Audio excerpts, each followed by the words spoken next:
प्यारे बच्चों नमस्कार। मैं कृष्णकांत त्रिपाठी अपने चैनल में आपका स्वागत करता हूं। कक्षा 12 गणित में हम लोग पढ़ रहे थे पहला चैप्टर संबंध एवं फलन, उसकी प्रश्नावली 1.1 के 8 सवाल हम लोगों ने कर लिए थे। आज देखते हैं आगे के सवाल। आगे के सवाल देखने से पहले आपसे एक गुजारिश करूंगा कि आप लोग वीडियो तो देखते हैं लेकिन लाइक नहीं करते हैं, ये बहुत गलत बात है। और बहुत लोग ऐसे हैं जो वीडियो तो देखते हैं लेकिन चैनल को सब्सक्राइब नहीं कर रहे हैं। प्लीज़ चैनल को सब्सक्राइब कर लीजिए, दोस्तों के साथ शेयर भी कीजिए और लाइक ज़रूर कर दिया करिए, जिससे मेरा मोटिवेशन बढ़ता रहे। सिद्ध कीजिए कि समुच्चय A बराबर x belong to z such that 0 is less than और equal to x is less than और इक्वल टू 12 में दिए गए निम्नलिखित संबंधों R में से प्रत्येक एक तुल्यता संबंध है। नमः के दो पार्ट हैं, उसमें ये समुच्चय है। समुच्चय x बिलोंग टू z मतलब z होता है पूर्णांक, 0 से लेके 12 तक के पूर्णांकों के लिए ये बात कही गई है। समुच्चय A में 0 से लेके 12 तक के पूर्णांक हैं। पहला हमारा है संबंध R बराबर A B such that mod A minus B 4 का गुणज है। अब जैसे हम किसी संख्या का पहाड़ा पढ़ते हैं तो 4 एकम 4 ऐसे शुरू करते हैं। अगर हम 0 से शुरू करें तो 4 गुणा 0 तो 0 हो जाएगा। इसका मतलब क्या हुआ कि 0 प्रत्येक संख्या का क्या है, गुणज है। अब सबसे पहले हम स्वतुल्यता की जांच करेंगे। स्वतुल्य है कि नहीं। For all A belongs to A के लिए हमने क्या कह दिया कि इसका मतलब क्या है कि ए कोई अवयव है समुच्चय ए का। ए बिलोंग्स टू आर, इसका मतलब क्या हुआ, इसके अनुसार इसकी परिभाषा क्या है, मॉड ए माइनस मॉड ए बराबर 0 जो 4 का गुणज है। 4 का गुणज है। अभी हमने आपको बताया 0 प्रत्येक संख्या का गुणज होता है। तो अतः आर कैसा हो गया, स्वतुल्य हो गया। अतः आर स्वतुल्य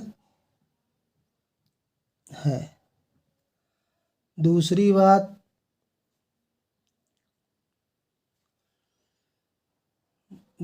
बात ये कि अब हमको देखना है सममित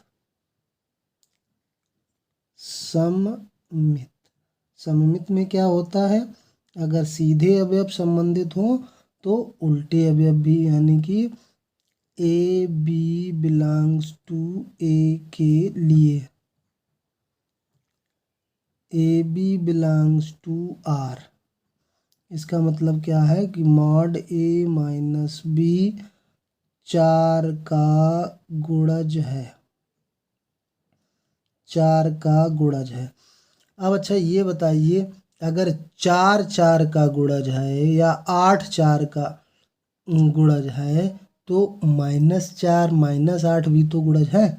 तो इसका मतलब ये भी तो हम लिख सकते हैं कि b माइनस ए 4 का गुणज है। इसका मतलब क्या हुआ कि उल्टा भी है, इसमें संबंध ए बी है तो बी ए भी है। अतः आर कैसा हो गया, सममित है, सममित हो गया। अब तीसरी बात हमारी रह गई संक्रामक में 3 हमने मान लिए, A B C belongs to R. पहले मान लो A B belongs to R मतलब ए माइनस बी 4 का गुणज है। फिर B C belongs to R कर दें, यानी कि इसकी परिभाषा के अनुसार b माइनस सी 4 का गुणज है। तो अगर 2 4 के गुणज हों, मान लो 4 का पहाड़ा पढ़ेंगे, 4 एकम 4 4 दूनी 8, तो ये गुणज होते हैं। तो 4 का गुणज 4 हो गया, 8 भी हो गया। तो अगर 4 8 को जोड़ दो 12, तो वो भी तो 4 का गुणज होगा।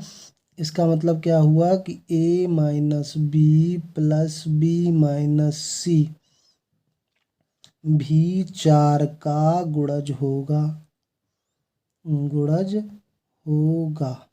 यहाँ बी और बी कैंसिल हो जाएगा, इसका मतलब क्या हो जाएगा, यहाँ लिखे देता हूँ ए माइनस सी मॉड ए माइनस सी 4 का गुणज है। ए माइनस सी 4 का गुणज है, इसका मतलब ए सी बिलोंग्स टू आर। क्या लिख देंगे, ए सी बिलोंग्स टू आर। तो इसका मतलब संक्रामक भी है संबंध, स्वतुल्य है, सममित है, संक्रामक है, इसलिए संबंध आर एक तुल्यता संबंध है। दूसरा पार्ट इसमें था R A B such that A बराबर बी, तो इसकी भी वही। अब तो ये रट गए होंगे आपको, स्वतुल्य क्या होता है, सममित क्या होता है। For all A belongs to A के लिए ऊपर समुच्चय ए दिया गया था, ए बिलोंग्स टू आर, तो संबंध क्या होता है इसके अनुसार, ए बराबर बी लिखा है यानी दूसरी संख्या के बराबर, तो ए बराबर, ये तो सत्य बात है, कोई संख्या स्वयं के बराबर होती है, इसका मतलब ए बिलोंग्स टू आर है, यानी कि आर कैसा है, स्वतुल्य है। नंबर 2 क्या देखेंगे, सममित देखेंगे। सममित हमने देखा तो 2 अवयव ले लिए, A B belongs to A के लिए A B belongs to R, मतलब है ए बराबर बी। इसको हम ऐसे नहीं लिख सकते कि बी बराबर ए बराबर अगर बी है तो बी बराबर ए है, तो इसका मतलब क्या हो गया कि उल्टा भी सही है, B A belongs to R, यानी कि आर कैसा हो गया, सममित है। तीसरी बात, संक्रामक देख लेंगे। संक्रामक 3 अवयव ले लिए, A B C belongs to A के लिए A B belongs to R, मतलब ए बराबर बी, समीकरण 1 डाल दो। B C belongs to R, मतलब बी बराबर सी। समीकरण 1 व 2 से हम लोग क्या कह सकते हैं, ए बी के बराबर बी सी के बराबर, तो ये नहीं कह सकते कि ए सी के बराबर है, यानी कि ए सी बिलोंग्स टू आर, यानी कि आर संक्रामक भी है, स्वतुल्य है, सममित है, संक्रामक है, इसलिए आर एक तुल्यता संबंध है। ये सब सिद्ध हो गए। फिर इसमें ये भी लिखा हुआ है कि प्रत्येक दशा में एक से संबंधित अवयवों को ज्ञात कीजिए। तो एक बराबर 1 होता है, 1 बराबर 1 होता है, तो यानी कि एक से संबंधित सभी, तो एक किससे संबंधित होगा, एक से ही संबंधित होगा, एक से ही संबंधित होगा। ये हो गया हमारा कि एक के बारे में बताइए, तो एक से संबंधित है। 10वां, ऐसे संबंधों के उदाहरण दीजिए। कुछ ऐसे संबंध बताने हैं, फिर कंडीशन दी गई है, इसके 5 पार्ट हैं। तो अगर आपको परिभाषा पता है तो आप लिख देंगे सभी उदाहरण, वैसे हजारों उदाहरण लिखे जा सकते हैं। जैसे पहला पार्ट है, सममित हो परंतु ना स्वतुल्य हो ना संक्रामक हो। एक हमने समुच्चय मान लिया ए, जिसके अवयव हैं 1 2 3, चलो ये मान लेते हैं। इसमें एक संबंध आर लिख दो। आर क्या होता है सममित के लिए, कि अगर ए बी हो तो बी ए भी होना चाहिए, लो हो गया। अगर हमें परिभाषा पता है तो हमने लिख दिया। नंबर 2, वो कह रहा है कि संक्रामक हो परंतु ना तो स्वतुल्य हो ना सममित हो। अब इसी समुच्चय ए में ही ले लेते हैं, हम एक संबंध लिख लेते हैं। संक्रामक हो मतलब 1 2 हो, 2 3 हो, फिर 1 ए सी 1 3 हो। लो, संक्रामक तो है, ना तो स्वतुल्य है क्योंकि ना 1 से संबंधित है, ना 2 से संबंधित, ना 3 से संबंधित है, तो स्वतुल्य भी नहीं हुआ। 1 2 है तो 2 1 कहाँ है, उल्टा भी नहीं है किसी का, इसलिए ये हो गया दूसरा पार्ट हमारा।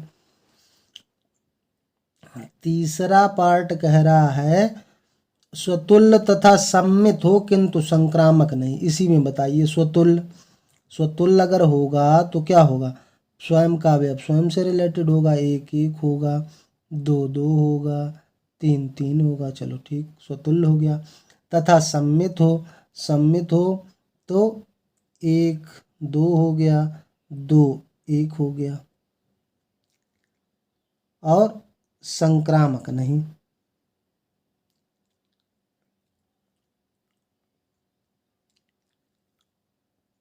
और इसमें एक और अवयव लिख दो, कुछ एक तीन हमने लिख दिया, क्योंकि अगर एक दो दो एक लिखेंगे, दो तीन यहाँ लिखे दे रहे, दो तीन, एक दो और दो एक, इनको मान लेंगे तो एक एक तो हो जाएगा, लेकिन एक दो दो तीन एक तीन नहीं है, तो इसलिए संक्रामक नहीं होगा। चौथा, स्वतुल्य तथा संक्रामक हो किंतु सम्मित ना हो। स्वतुल्य हो तो स्वयं का अवयव स्वयं से, एक एक दो दो तीन तीन, स्वतुल्य हो गया। संक्रामक हो,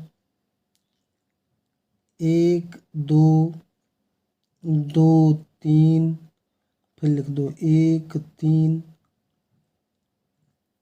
स्वतुल्य हो गया, संक्रामक हो गया, किंतु सम्मित नहीं है, किसी का उल्टा नहीं लिखा, एक दो लिखा, दो एक दो तीन लिखा, तीन दो नहीं।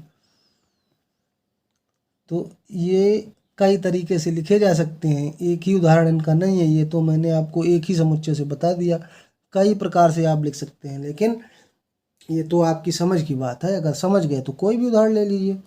सममित तथा संक्रामक हो किंतु स्वतुल्य ना हो। सममित हो, उल्टा लिख दीजिए, एक दो हो, दो एक हो। संक्रामक हो तो एक एक और लिख दो, इसमें एक दो दो एक, AC भी हो गया, और लेकिन सम्मित भी है, एक दो है, उल्टा भी है, ABBC इसको मान लें तो AC भी है, और स्वतुल्य नहीं है, केवल एक एक है, लेकिन दो दो कहाँ है, तीन तीन कहाँ है, तो ये भी नहीं है। तो इस प्रकार से ये उदाहरण लिखे जा सकते हैं, इन्हें कई प्रकार से लिख सकते हैं आप, ये हमने बताया है, आप अपने आप लिखने की कोशिश करिए। ठीक है, तो धन्यवाद, आगे के सवाल अगले वीडियो में देखेंगे।